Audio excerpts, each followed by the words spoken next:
पित्रे ब्रह्मोपदेष्ट्रे मे गुरवे दैवताय च प्राप्याय प्रापकायास्तु नमः श्रीनिधये नमः। नमो वेंकटेशाय वेंकटतुरैवार्क्क नमः।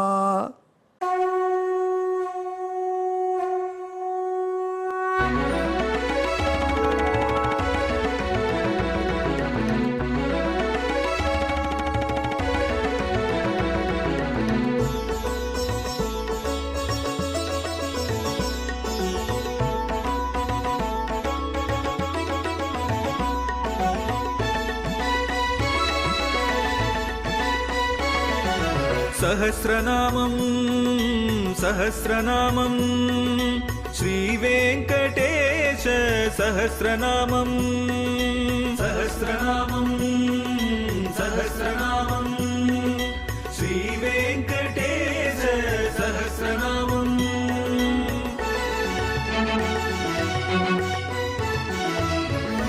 உலகில் கலிவினை தோஷம் அகற்றும் நாமம் சஹஸ்ரநாமம்.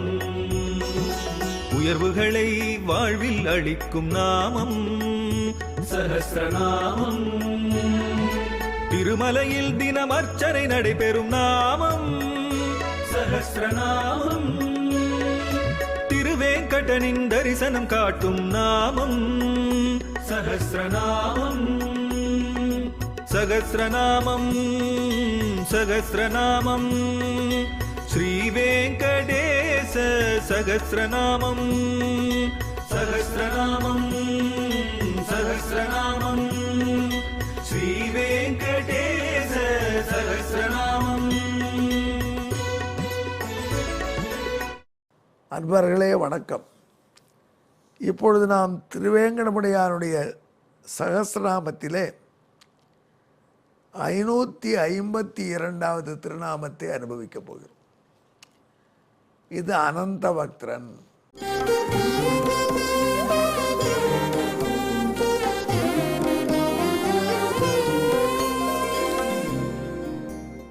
எண்ணிலடங்காத வாய்களை உடையவன். அத்தனை தடவை சொல்லிட்டே ஐயா. எண்ணிலடங்காத கால்கிற, எண்ணிலங்க கைகிற, கண்கிற, இப்போ எண்ணிலடங்காத வாய். ஒரு தடவை சொன்னால் போறாதா? நாரதர் சொல்கிறவர், கேட்குறவர் வசிட்டர். ஒரே விஷயத்தை அரைச்சிட்டு இருப்பாங்களா அவங்க? அரைச்சமாக அரைக்கிற கேஸ் இல்லை அவங்க. அதனால் இது என்னன்னு யோசிக்கணும். இப்போ நாரதர் சொல்கிறாருன்னா கொஞ்சம் யோசிக்கணும். வக்திரம் என்றால் வாயின்னு அர்த்தம். எதற்கு வக்திரம் என்று வாய்க்கு பெயர்? நல்ல வார்த்தைகளை சொல்கிறது. ஆனால் எந்த வாய் எந்த வாயில் நல்ல வார்த்தைகள், நல்ல வார்த்தைன்னா நல்வார்த்தைகள் வேதம் வருகிறதோ அதுதான் உண்மையிலேயே வாய், அதுதான் வக்திரம். எந்த வாயிலே திருமாலுடைய திருநாமம் வருகிறதோ அதுதான் வாய், மீதி எல்லாம் பாம்பு பொந்து. அதனால தான் இளங்கோவடிகள், அவர் என்ன சமணர்னு சொல்கிறாங்க, அவர் பாடுறார், நாராயணா என்னாத நா என்ன நாவே. எம்பெருமான் நாராயணன் திருநாமத்தை சொல்லாத நாக்கு இல்லை, வாய் இல்லை.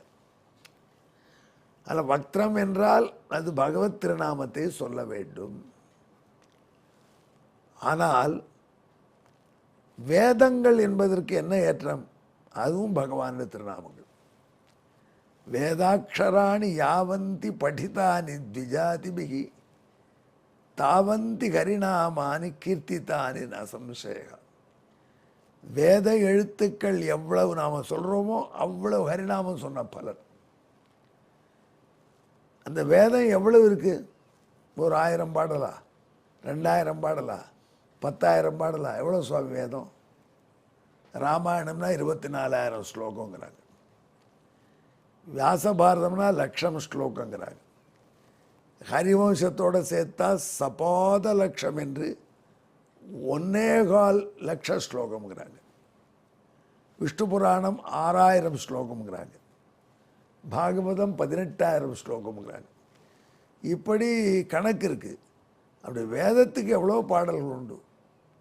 வேதங்கள் தான் எவ்வளவு, அதை பற்றி வேதமே சொல்லிடுத்து. அனந்தாவை வேதாக, வேதத்தில் இவ்வளவு பாடல் என்று சொல்ல முடியாது. நீங்கள் பிரச்சாரத்திலே அத்தியனம் பண்ணி கொண்டு வருகின்றீர்களே, அதில் ஏதோ ஒரு கணக்கு சொல்லலாம். ஆனால் வேதங்கள் அனந்தமானவை.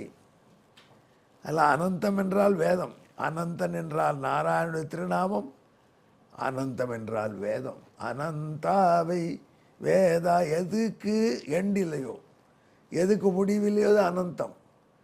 எதற்கு முடிவு இருக்காதுன்னா, எதுக்கு ஆரம்பம் இல்லையோ அதுக்கு முடிவு கிடையாது. ஆரம்பமும் முடிவுமல்லாது நித்தியமாக இருக்கக்கூடிய அந்த வேதமே அனந்தம். அந்த வேதத்தை சொல்லக்கூடிய திருவாய் எம்பெருமானுடையது. அந்த வேதத்தை அவன்தான் பிரம்மாவை சிருஷ்டித்து யோ பிரம்மாணம் விததாதி பூர்வம், பிரம்மா யோவை பிரம்மாணம் விததாதி பூர்வம் என்று பிரம்மதேவனை படைத்து வேதாஸ்தஸ்மை பிரகிணோதி, அவனுக்கு வேதங்களை எடுத்து சொல்லித்தரான். அந்த வேதம் முழுக்க அவன் பிரம்மதேவனுக்கு உபதேசம் பண்ணுறான். அவனுடைய திருவாய் அதனால வேதம் நடமாடும் வாயாக இருக்கு. எப்போ பாரு வேதம் சொல்லிட்டு தான் இருக்கணும். ஏன் கேளுங்கள், எத்தனை பிரம்மதேவர், எத்தனை பிரம்மாண்ட மகிழாண்ட பிரம்மாண்ட கோட்டி நாயகன் பெருமான். ஒரு பிரம்மாண்டத்துக்கு ஒரு பிரம்மா, ஆனால் பெருமாள் ஒருத்தர் தான். அதெல்லாம் ஒரு பிரம்மாண்டத்தில் ஒரு பிரம்மாவுக்கும் வேதம் சொல்லித்தரணும். அப்போது அனந்தமாகிற வேதம் அவனுடைய வாயிலே எப்பொழுதும் நடமாடிக்கொண்டே இருக்கும். ஆகினால்தான் அவனுக்கு அனந்த பக்தரன் என்று பெயர். இப்போ நாம் என்ன சொல்கிறோம், வக்திரம் என்றால் எந்த வாயில் வேதம் வருகிறதோ அதுக்கு தான் வக்திரம் என்பது சரியான பெயர். மீதியெல்லாம் வெறும் பொந்து. ஆகினால்தான் அதில் நாக்கு அப்படி வரதை பார்த்தா பாம்பு பொந்துன்னு வேடிக்கையாக சொல்கிறாங்க. ஒருத்தருக்கு பயனில்லை. அப்பேற்பட்ட எம்பெருமானுடைய திருநாமாகிறது வேதம். எம்பெருமானுடைய திருநாமம் அனந்தம். அவனுக்கு பெயர் இவ்வளவுதான் சொல்ல முடியுமான்னு? அவன் செய்த செயல்கள் அடிப்படையில் பெயர்களை பார்த்தால் அவன் செய்த செயல்களுக்கே கணக்கில்லை. எனவே அவனுடைய திருநாமங்களுக்கும் கணக்கில்லை. அதனால தான் வேடிக்கையாக ஒருத்தர் சொன்னார், என்னங்க விஷ்ணு சஹஸ்ரநாமம் இருக்குது, ஸ்ரீ வெங்கடேஸ்வர சஹஸ்ரநாமம் இருக்குது, ஹயகிரீவ சஹஸ்ரநாமம் இருக்குது, கோபால சஹஸ்ரநாமம் இருக்குது, கிருஷ்ண சஹஸ்ரநாமம் இருக்குது, ராம சஹஸ்ரநாமம் இருக்குது, நரசிம்ம சஹஸ்ரநாமம் இருக்குது, இவ்வளோ வராக சஹஸ்ரநாமம் இருக்குது. இத்தனை சஹஸ்ரநாமம் வருவோம் ஒருத்தருக்கு, இவ்வளோ பேராக ஒருத்தருக்கு. உனக்கு ஏண்டாப்பா அவங்ககிட்ட பொறாமல்? உனக்கும் பேர் அவ்வளோ இருக்குது. நீ பண்ண அட்டூழியத்தெல்லாம் வச்சா. பெயர்களாயிரமுடைய வல்லரக்கர் புக்கழுந்தன் ஆழ்வார் பாடினார். ராவணன் உள்ள ராட்சசாலாம் 1000 பேர், அவளுக்கே சஹஸ்ரநாமம் இருக்குது. இருக்காதானே பின்ன? எத்தனை அவருக்கு என்ன, இவருக்கு என்னையா பேர்? இந்த அரசியல்வாதிக்குன்னா இவர் சிமெண்ட் ஊழல் பண்ணார், எரிபொருள் ஊழல் பண்ணார், ரோடு போடுற ஊழல் பண்ணார், சுடுகாட்டு கூரை ஊழல் பண்ணார். அவ்வளோ ஊழல் இருக்குது. அனந்தமான ஊழல் பண்ணிருக்கா, அனந்த பெயர் இருக்குது. இவங்களுக்கே இருக்கச்சு அவனுக்கு இருக்காதானே? இவனையும் படைத்து இவன் ஊழலையும் பண்ண வச்சு அவன் ஊழலுக்கும் பெயர் வைக்கிறதும் அவனுடைய லீலை தானே. அதெல்லாம் எம்பெருமான் அனந்தமான திருநாமங்களை உடையவன். அந்த திருநாமங்களை பேசுகின்ற அனந்தம் வேதம். அந்த வேதம் உலாவரும் வாய் அவனுடையது. எனவே அனந்த பக்தன். இந்த திருநாமத்தை பக்தியோடு ஜபித்தால் நீங்களும் பல மொழி புலவராகலாம். என்ன அந்த மனுஷன் எல்லா மொழியிலையும் பேசுகிறான். ஹிந்தியில் பேசுகிறான், தமிழில் பேசுகிறான், இங்கிலீஷில் பேசுகிறான். அந்த திறமை உங்களுக்கு வர வேண்டும் என்றால் எம்பெருமானை இந்த திருநாமத்தை சொல்லி வழிபடணும். அதை இணைத்து வசிஷ்ட பகவானுக்கு ஆறுதல் சொல்கிறார். அனந்த பக்தன் என்று எம்பெருமானுடைய திருநாமம்.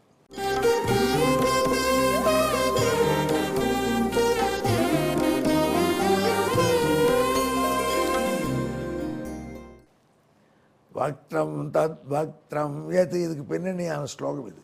வக்திரம் தத் வக்திரம் யத் வேதம் வக்திரிதி விதந்தி பூர்வேஸ்மா வேதாஸ்தே நந்தாஸ்தான் வக்தானாம் நாஹ்யனந்த வக்த்ரோயம்.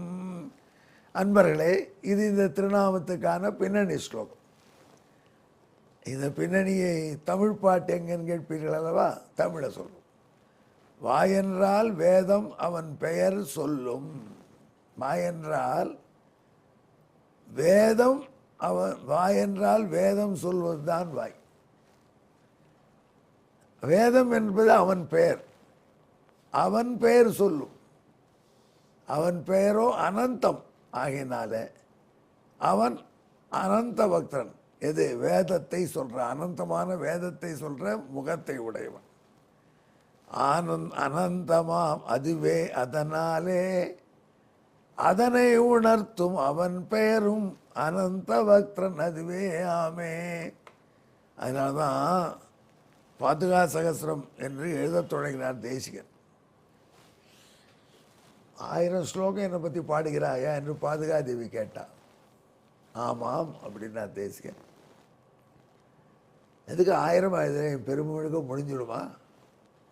1000 பாட்டில் முடிச்சிடுவா என் பெருமைன்னு கேட்டாள் அன்னை பாதுகை. ராமனுடைய ரங்கநாதனுடைய திருவடி செருப்பு. தேசிகன் சொன்னார், அம்மா அது முடியாது. என்ன பண்ணணும்? இந்த வானம் முழுக்க பேப்பராக்கணும். முதல்ல நிசேஷமம்பரதலம் எதி பத்திரிகா சியாது. வானம் முழுக்க பேப்பராக மாற்றணும். ஆஹா, அதுக்கப்புறம் உன் பெருமை எழுதுவதற்கு இங்கு வேணுமே. அது இங்கு கடல் முழுக்க இங்காக்கணும். கடலில் உள்ள அனைத்தினையும் இங்காக மாற்றி, அந்த காலத்தில் சின்ன வயசில் இங்கு எப்படி பண்ணுறதுன்னு நாங்கள்லாம் வச்சுருவோம். இங்கு மாத்திரம்னு ஒன்று இருக்கும். அதெல்லாம் இந்த யாரும் கேட்டால் சிரிப்பாங்க இந்த தலைமுறையில். இப்போ இங்கு மாத்திரம்னு ஒன்று வாங்கிட்டு வந்து அதை பொடி பண்ணி தண்ணியில் கலந்து இங்காக்கி அதை பேனால் ஃபவுண்டர் மேனால் போட்டு உடம்பெல்லாம் இங்காகி அந்த பேனா வேறு லீக் ஆகிடும். வினாடியில் 2 ரூபா 1.5 ரூபா பேனா அந்த காலத்தில். அதில் அப்போல்லாம் ஒரு 15 ரூபா கொடுத்தா நல்ல பைலட் பேனா வரும். அது பெரிய லக்ஸரி. அதனால் அது 1 ரூபாயில் அந்த பேனாவை வாங்கி அதை எழுதணும். அப்போது இங்கு பாட்டில் தீராமல் வச்சுக்கணும். அப்போ பரீட்சைக்கு இங்கு பாட்டில் பொருட்கள்லாம் உண்டு. ஏன்னா பாதி பரீட்சையில் இங்கு தீர்ந்து போயிடுதுன்னா போட்டு பார்க்கணும். அவ்வளோ பரீட்சை எழுதுறாங்க. இன்னும் இதில் 2-3 பேனா எடுத்துருவோம் பரீட்சைக்கு. வாங்கிறதுல 1.5 மார்க்கு, வச்சுருக்கிறதுல 3 பேனா. அப்படி நம்ம கிண்டல் பண்ணோம். அப்படிலாம் வருவாங்க. தேசிகன் சாதிக்கிற பாதியை உன் பெருமையை பாடணும்னா வானத்தில் உள்ள வானம் முழுக்க பேப்பராக்கி கடல் நீர்களெல்லாம் இங்காக்கணும். அப்போ அது எழுதி முடிச்சிடலாமான்னா சொல்கிறதுக்கு ஒரு டிக்டேட் பண்ணுறதுக்கு யார் வரும்? அனந்த பக்தரனான பகவான் வரும். அப்போ தான் உன் பெருமை எழுதலாம். அப்படி பாதுகையின் பெருமை அப்படின்னா அம்பெருமான் பெருமை எப்படி இருக்கும்? அது அவன் தான் சொல்லணும். எனவே அனந்த பக்தரன் என்று அவனுக்கு பேர். என்பவர்களே, அனந்த பக்தராய நமஹா என்று ஜபியுங்கள். நமோ வெங்கடேசாய வெங்கடத்துறைவார்க்கு நம. நன்றி, வணக்கம்.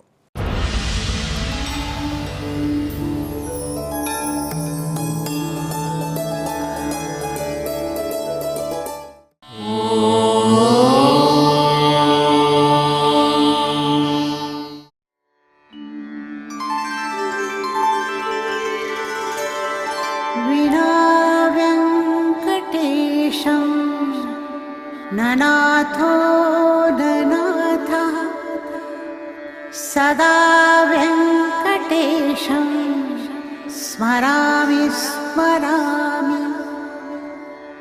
हरे वेङ्कटेश प्रसीद प्रसीद. प्रियं वेङ्कटेश प्रयच्छ प्रयच्छ.